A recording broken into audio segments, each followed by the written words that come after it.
നമ്മുടെയൊക്കെ വീട്ടിൽ ആദ്യം ചെയ്യുന്നത് പെൺകുട്ടിയെ മെരുക്കുക എന്ന് പറയുന്ന പരിപാടിയാണ്. അപ്പോൾ നിങ്ങൾ ചോദിക്കും, നിങ്ങളുടെ ആ ഇന്ത്യൻ സംസ്കാരവും മറ്റേ കുടുംബ ഇതിനൊക്കെ വേണ്ടി ആകെ വില കൊടുക്കുന്ന ഒറ്റ ആളേ ഉള്ളൂ, പെണ്ണ്.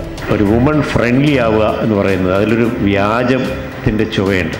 വായിൽ തോന്നുന്ന തെറികൾ സന്നിഗ്ധ മുഹൂർത്തങ്ങളിൽ അങ്ങോട്ടും ഇങ്ങോട്ടും വിളിച്ചു പറയപ്പെടുന്ന ഭ്രാന്തമായ ചലനങ്ങളുടെയും ഭ്രാന്തമായ പ്രവൃത്തിയുടെയും ഒരു സ്ഥലമാണ് ന്യൂസ് റൂം, പ്രത്യേകിച്ചും ടെലിവിഷൻ മാധ്യമങ്ങൾ. നികേഷിൻ്റെ ശബ്ദത്തിന് അപ്പുറത്തേക്ക് ഉയർത്തുന്ന പെൺശബ്ദമായാലേ ഒരു വുമൺ ആങ്കർ ആവുക എന്നുള്ള വളരെ നിരാശാജനകമായിട്ടൊരു അവസ്ഥയിലേക്ക് കാര്യങ്ങൾ പോകുന്നത് ഞാൻ കണ്ടിട്ടുണ്ട്. നമ്മളൊരു കാര്യം മനസ്സിലായി, മാധ്യമങ്ങളിൽ ഇരിക്കുന്നവരെല്ലാം നിഷ്ഠൂരരും യാതൊരു തരത്തിലുള്ള സെൻസിറ്റിവിറ്റി ഇല്ലാത്തവരാണെന്ന് വിചാരിക്കരുത്. പറഞ്ഞു കൊടുത്തിട്ടില്ല, ചൂണ്ടിക്കാട്ടിയിട്ടില്ല. ഒരു ചൂണ്ടിക്കാട്ടലിനൊരു വില ഉണ്ടാവുമെന്ന് ഞാൻ വിശ്വസിക്കുന്നു.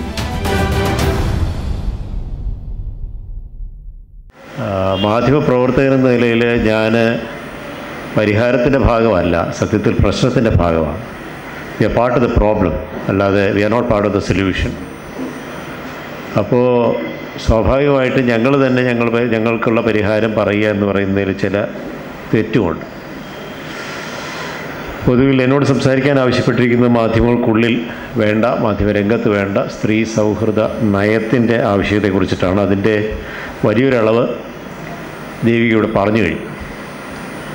സ്ത്രീ സൗഹൃദ എന്നതിൽ തന്നെ ഒരു മേധാവിത്വപരമായൊരു ചുവ കിടപ്പുണ്ട്, അതിൽ ഒരു സൂചന കിടപ്പുണ്ട്. ഒരു വുമൺ ഫ്രണ്ട്ലി ആവുക എന്ന് പറയുന്നത് അതിലൊരു വ്യാജത്തിൻ്റെ ചുവയുണ്ട്. സത്യത്തിൽ അതല്ല. ഇത് തുല്യമായ അവകാശത്തിൻ്റെ ഭാഷ, പ്രയോഗങ്ങൾ, ഉള്ളടക്കം, വാർത്തയുടെ റീച്ച്, വാർത്തയ്ക്കുള്ളിലേക്ക് വ്യക്തികൾ കടന്നു വരുന്ന രീതി, ഇത്തരം കാര്യങ്ങളെല്ലാം തന്നെ തുല്യതയുള്ള ഒരു സ്ഥലത്ത് ഇത്തരത്തിലുള്ള സൗഹൃദം തുടങ്ങിയിട്ടുള്ള മസൃണമായ വാക്കുകൊണ്ട് നമ്മൾ ഒരുപാട് കാര്യങ്ങളെ പൊതിഞ്ഞു വെക്കേണ്ട കാര്യമില്ല. മാധ്യമരംഗത്ത് നിൽക്കുന്ന ഒരാളെന്ന നിലയ്ക്ക് ഞാൻ കണ്ടിട്ടുള്ളൊരു കാര്യം, മാധ്യമരംഗത്ത് ഇപ്പോഴും വെടി പൊട്ടിക്കുന്നത് പുരുഷൻ തന്നെയാണ്. എന്ന് വെച്ചാൽ it is a man who calls the shots. അത് ദൃശ്യമാധ്യമങ്ങളാണെങ്കിലും കൊള്ളാം, അച്ചടി മാധ്യമങ്ങളാണെങ്കിലും കൊള്ളാം, എൻ്റെ സ്ഥാപനമാണെങ്കിലും കൊള്ളാം. The person who calls the shots ഇന്നും പുരുഷൻ തന്നെയാണ്. ഇനി അഥവാ സ്ത്രീകൾക്ക് അവസരം കിട്ടുമ്പോഴും അവരുടെ ഉള്ളിലെ പുരുഷനാണ് പലപ്പോഴും സംസാരിക്കുന്നത്. എന്തതിശയമേ! ഇക്കഴിഞ്ഞ ദിവസം ഹൈദരാബാദിൽ കേരളത്തിൽ നടന്ന കിസ് ഓഫ് ലവ് ക്യാമ്പയിനെ അനുകൂലിച്ചുകൊണ്ട് പരിപാടിക്ക് നേതൃത്വം നൽകിയ അരുന്ധതിയെ നമ്മുടെ പ്രമുഖമായൊരു ചാനലിലെ വളരെ പ്രമുഖയായ ഒരു വനിതാ ആങ്കർ ഇൻ്റർവ്യൂ ചെയ്യുകയാണ് ഈ പ്രോഗ്രാം നടന്നതിന് ശേഷം. ചോദ്യം: കോഴിക്കോട് എന്ത് നടന്നു എന്ന് കൃത്യമായിട്ട് അറിഞ്ഞിട്ട് തന്നെയാണോ ഹൈദരാബാദിൽ പരിപാടി സംഘടിപ്പിച്ചത്? കേരളത്തിലെ ഒരു പ്രമുഖ ഇടതുപക്ഷ ചാനലിൽ ജോലി ചെയ്ത് കൈത്തഴക്കം വന്നതിന് ശേഷം കേരളത്തിലെ മുഖ്യധാര എന്ന് കോട്ട് അൺകോട്ട് ചാനലിൽ വന്ന് നിൽക്കുന്ന ഒരു വനിതാ രത്നം ചോദിച്ച ചോദ്യമാണ്. അപ്പോൾ കേട്ട് ഞാൻ സ്തംഭിച്ചു പോയി. കാരണം ഞങ്ങളെപ്പോലുള്ള പുരുഷന്മാർ ഈ മേഖലയിൽ ഞങ്ങളൊക്കെ പഴയ മനസ്സുമായിട്ട് വന്നവരാണ്, അല്ലാതെ ഇതൊന്നും അറിഞ്ഞ് തിരിച്ചറിവോടുകൂടി മാധ്യമപ്രവർത്തനത്തിന് വന്നവരൊന്നും അല്ല.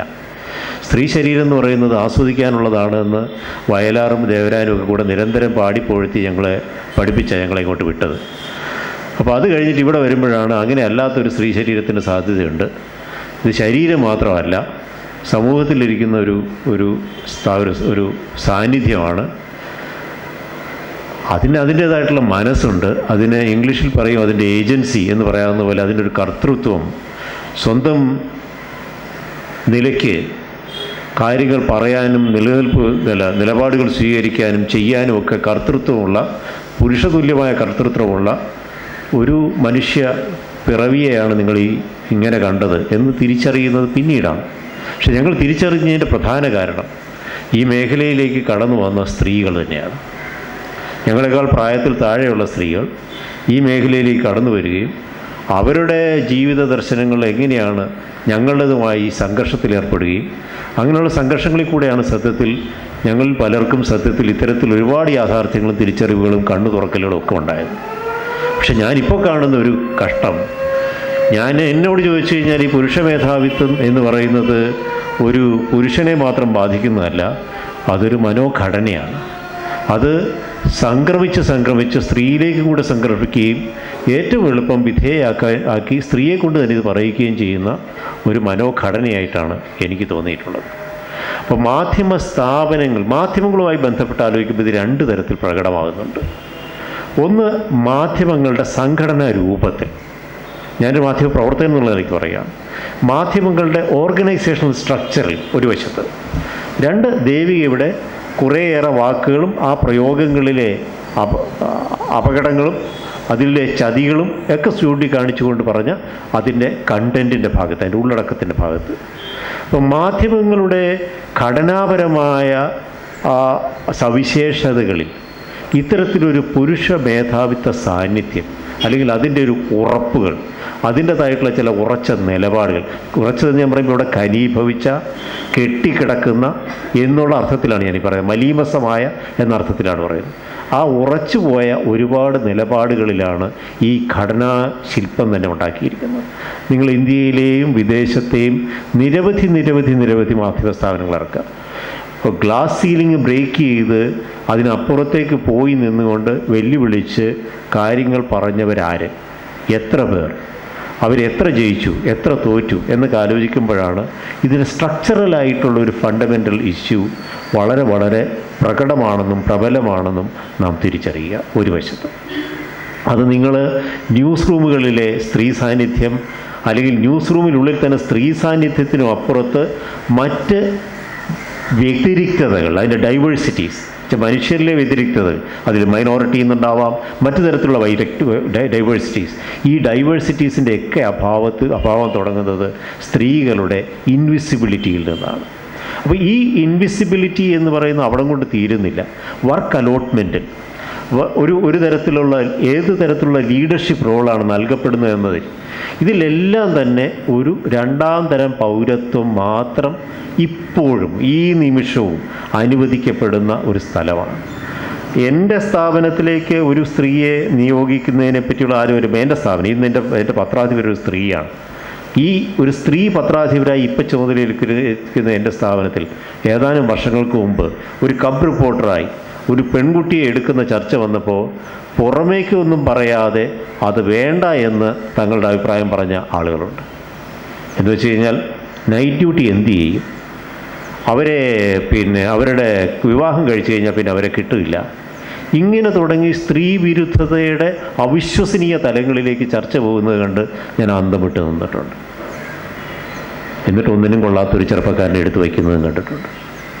ചെറുപ്പക്കാരെല്ലാം കൊള്ളാത്തവരാണെന്നുള്ള അർത്ഥത്തിലൊന്നുമല്ല ഞാൻ പറയണം. പക്ഷെ സ്ത്രീക്ക് എന്തോ ആ നിലയ്ക്കുള്ളൊരു കുഴപ്പമുണ്ട് എന്ന തരത്തിൽ സംസാരിക്കുന്നതും പ്രവർത്തിക്കുന്നതും ഏത് സ്ഥാപനത്തിലും നിങ്ങൾ നോക്കിക്കോളൂ, ഇന്നും ബാധകമാണ്. പിന്നെ ന്യൂസ് റൂം എന്ന് പറയുന്നത് പവിത്രമായ ഭാഷ പ്രയോഗിക്കുന്ന സ്ഥലമല്ല, പ്രത്യേകിച്ച് ടെലിവിഷൻ ചാനലുകളിൽ. ഏതാണ്ട് വായിൽ തോന്നുന്ന തെറികൾ സന്നിഗ്ധ മുഹൂർത്തങ്ങളിൽ അങ്ങോട്ടും ഇങ്ങോട്ടും വിളിച്ചു പറയപ്പെടുന്ന ഭ്രാന്തമായ ചലനങ്ങളുടെയും ഭ്രാന്തമായ പ്രവൃത്തിയുടെയും ഒരു സ്ഥലമാണ് ന്യൂസ് റൂം, പ്രത്യേകിച്ചും ടെലിവിഷൻ മാധ്യമങ്ങളിൽ. അതിൻ്റെ കാർക്കശ്യത്തെ നേരിടാനാവാതെ ആത്മഹത്യക്ക് ശ്രമിച്ച പെൺകുട്ടിയുടെ നമ്മുടെ ഒരു മീഡിയ പേഴ്സൻ്റെ കഥ ഡൽഹിയിൽ നിന്ന് നമ്മൾ വായിച്ചിട്ടുണ്ട്. എന്നുവെച്ചാൽ ആ കാർക്കശ്യത്തെ അതേ കാർക്കശ്യത്തോടെ നേരിടാനും അതേ സ്ഥിരചിത്തതയോട് കൂടിയിട്ട് എനിക്കുമാകും എന്ന് പറയുന്ന തരത്തിൽ കാണിക്കാനുമുള്ള വലിയൊരു സ്ട്രഗിളുണ്ട്. അങ്ങനെ ആ തരത്തിലുള്ള സ്ട്രഗിളിൻ്റെ പുറത്ത് ഇപ്പം ഞാൻ കാണുന്ന എനിക്ക് ദയനീയമായി തോന്നിയിട്ടുള്ള ഒരു കാര്യം, ഈ നികേഷിൻ്റെ ശബ്ദത്തിന് അപ്പുറത്തേക്ക് ഉയർത്തുന്ന പെൺശബ്ദമായാലേ ഒരു വുമൺ ആങ്കർ ആവൂ എന്നുള്ള വളരെ നിരാശാജനകമായിട്ടൊരു അവസ്ഥയിലേക്ക് കാര്യങ്ങൾ പോകുന്നത് ഞാൻ കണ്ടിട്ടുണ്ട്. എന്നാൽ അങ്ങനെയല്ലാതെ തനിക്ക് പറയാനുള്ളത് ടെലിവിഷൻ ചാനലാണെങ്കിൽ കൂടി സാവകാശം കൃത്യമായി കുറിക്കുകൊള്ളുന്ന പോലെ ചോദിക്കുന്ന സ്ത്രീകളും ഇതേ നാട്ടിൽ തന്നെ ജോലി ചെയ്യുന്നുണ്ട്. പക്ഷെ നിങ്ങൾ കഴിഞ്ഞ ദിവസം ഈ kiss of love campaign cover ചെയ്യുമ്പോൾ ഓരോ ആൺകുട്ടിയും പെൺകുട്ടിയും എന്തുമാത്രം ഡെസിബൽ ലെവലിലാണ് സംസാരിച്ചതെന്ന് നിങ്ങൾ തിരിച്ചു പോയി യൂട്യൂബിൽ കേട്ട് നോക്കുക. ഇവർ ഈ ഡെസിബൽ ലെവലാണ് റിപ്പോർട്ടിങ്ങിൻ്റെ ചാതുര്യം. അവിടെ വരുമ്പോഴത്തേക്ക് പെൺകുട്ടി പുറകോട്ട് വീണു പോകും. ഈ ഡെസിബൽ ലെവൽസിൻ്റെ മത്സരത്തിൽ വീണു പോകുന്നത് നിങ്ങൾക്ക് ഓരോ നിമിഷവും കാണാം. അച്ചടി മാധ്യമങ്ങളിൽ ഇപ്പം ദേവിക പറഞ്ഞ എല്ലാ വാചകങ്ങളും എഴുതുന്നത് സ്ത്രീകളും കൂടെയാണ്, പുരുഷന്മാർ മാത്രമല്ല. അപ്പോൾ ഈ ബലാത്സംഗം എന്ന് പറയുന്നത് ഒക്കെ എഴുതിക്കുകയാണ്. കഴിഞ്ഞ ഇൻ്റർനാഷണൽ വിമൻസ് ഡേയുടെ ചർച്ച ഈ ക്ലബ്ബിൽ നടത്തിയപ്പോൾ ഒരു പ്രമുഖ ചാനലിൽ ജോലി ചെയ്യുന്നൊരു പെൺകുട്ടി അവസാനം പറഞ്ഞത്, സാർ എല്ലാ ദിവസവും വൈകുന്നേരം വീട്ടിൽ ചെന്നിട്ട് ഒരു കുപ്പി ഡെറ്റോൾ എൻ്റെ മേത്തൊഴിച്ച് കുളിക്കണം എന്നാണ് തോന്നാറ്, അതാണ് ഞങ്ങളെ കൊണ്ട് അവിടെ പറയിക്കാറും എഴുതിക്കാറുണ്ട്. അന്ന് ഈ നമ്മളീ പറഞ്ഞ പല സ്കാൻഡലുകളും വളരെ സജീവമായി ചർച്ച ചെയ്യുന്ന സമയമായിരുന്നു. എനിവേ, ഇനി കണ്ടൻറ്റിലേക്ക് നോക്കുക. കണ്ടൻറ്റിൻ്റെ ഒരുപാട് പ്രശ്നങ്ങൾ മലയാള ഭാഷയിൽ തന്നെ എങ്ങനെ ഇത്തരത്തിലുള്ള സ്ത്രീവിരുദ്ധത കടന്നു വരുന്നു എന്നുള്ളതിൻ്റെ അടിസ്ഥാനത്തിൽ ദേവിക സംസാരിച്ചു കഴിഞ്ഞുകൊണ്ട് ഞാൻ അതിലേക്ക് പോകുന്നില്ല. പക്ഷെ പൊതുവിൽ ഒരുതരം സ്റ്റീരിയോ ടൈപ്പിംഗ്, ഒരുതരം വാർപ്പ് മാതൃകാ സൃഷ്ടി എല്ലാത്തരം വാർത്തകളിലും പതിയെ ഇത്തരം വാക്കുകളിലൂടെ, പ്രയോഗങ്ങളിലൂടെ കടന്നു വരുന്നത് നമുക്ക് നിരന്തരം കാണാം. ഓരോ നിമിഷവും ഓരോ വാചകം എഴുതിയിട്ട് തിരിച്ച് ആ വാചകത്തിലേക്ക് നോക്കിയില്ലെങ്കിൽ ഞാൻ പോലും അപകടത്തിൽപ്പെടുന്ന തരത്തിലുള്ള വാചകങ്ങൾ, ഞാൻ എഴുതപ്പെടുന്ന കണ്ടീഷനിങ് കഴിഞ്ഞൊരു സമൂഹത്തിലാണ് നമ്മൾ ജീവിക്കുന്നത്. എന്ന് വെച്ചാൽ ഓരോ മാധ്യമപ്രവർത്തകരും നിരന്തരമായ ഒരു ആഭ്യന്തര യുദ്ധത്തിൽ കൂടെ മാത്രമേ ഇത് മുറിച്ചു കടക്കാൻ കഴിയൂ എന്ന് പറയുന്നൊരു കാലമാണ്. ഇതിൻ്റെ പ്രശ്നം എവിടെയാണ്?